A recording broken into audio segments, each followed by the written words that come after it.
नमस्कार विद्यार्थी मित्रांनो, स्वागत आहे तुमचं गणित शिकूया या यूट्यूब चॅनलमध्ये। विद्यार्थी मित्रांनो, आपण इयत्ता 7वी गणित यामधील प्रकरण 10वे बँक व सरळ व्याज याचा अभ्यास करत आहोत। त्यामध्ये आज आपण सरळ व्याजाचे जे सूत्र आहे त्याचा अभ्यास करणार आहोत। चला तर मग आजच्या व्हिडिओला सुरुवात करूयात। आता इथे बघा, सरळ व्याजाची उदाहरणं सोडताना एका सूत्राचा उपयोग होतो। ते सूत्र आता आपण बघूयात काय आहे। दरवर्षी मुद्दल कायम ठेवून एकाच दराने व्याजाची आकारणी होते, त्या आकारणीला सरळ व्याजाची आकारणी म्हणतात। म म्हणजे मुद्दल, क म्हणजे वर्षांसाठी ठेवलेली आहे, आणि व्याजचा दर आहे दशादशे, त्यातला द घेतलेला आहे। असेल तर एकूण किती व्याज मिळेल ते काढू। मुद्दलावरती 1 वर्षाचं व्याज व मानू, म्हणून 1 वर्षाचं व्याज व मुद्दल यांचे गुणोत्तर बघूयात। व छेद म बरोबर द छेद 100, म्हणून व बरोबर ती म्हणजे व्याज बरोबर म गुणिले द छेद 100। क वर्षाचं व्याज बरोबर व गुणिले क बरोबर म द क, म्हणजे म गुणिले द गुणिले क छेद 100। म्हणून इथे आपल्याला सूत्र काय मिळतं, एकूण व्याज बरोबर मुद्दल गुणिले दर गुणिले काळ छेद 100। आता आधीचेच उदाहरणाने आपण हे सूत्रात ठेवून सोडवून बघूयात।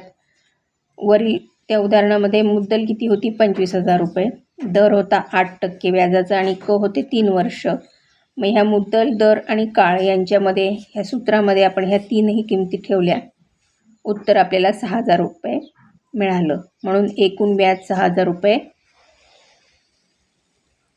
आहे। आता हे मला समजल्यामध्ये एकूण व्याजाचं सूत्र आहे, एकूण व्याज बरोबर म गुणिले द गुणिले क छेद 100। आता येथे म बरोबर मुद्दल, द बरोबर व्याजाचा दर, आणि क बरोबर मुदत म्हणजे वर्ष। तर उदाहरण बघा, ह्या सूत्रानुसार आपल्याला उदाहरण सोडवायचे। तर संदीप भावने मुलाच्या शिक्षणासाठी 8 1/2 म्हणजेच 8.5 वर्ष दराने बँकेकडून 1,20,000 रुपये शैक्षणिक कर्ज 4 वर्षांसाठी घेतले। त्यांनी ती मुदत संपली तेव्हा बँकेला एकूण किती रक्कम परत केली असेल। आता ह्या तिन्ही मुद्दल आहे 1,20,000, 4 वर्ष म्हणजे क आहे 4, आणि द म्हणजे शेकडा जो आहे व्याजाचा तो 8.5 इथे घेतलेला आहे, म्हणजे 8.5 वर्ष। मग एकूण व्याजाच्या सूत्रामध्ये आपण हे सगळ्या किमती ठेवल्या, आणि इथे 8.5ला आपण काय केले, 85 करून घेतले, म्हणून 10ने त्याला इथे खाली काय केलेलं आहे, छेदलेलं आहे, म्हणजे 100 गुणिले 10 असं घेतलेले आहे। मग हे सगळा गुणाकार केल्यावरती आपल्याला उत्तर काय मिळतं, 40,800 रुपये। म्हणून बँकेला परत करायची रक्कम म्हणजे रास बरोबर मुद्दल अधिक व्याज, दोघींचे मिळून किती झाले, 1,60,800 रुपये त्यांनी परत दिलेले आहे। आता हा सराव संच 40 बघा,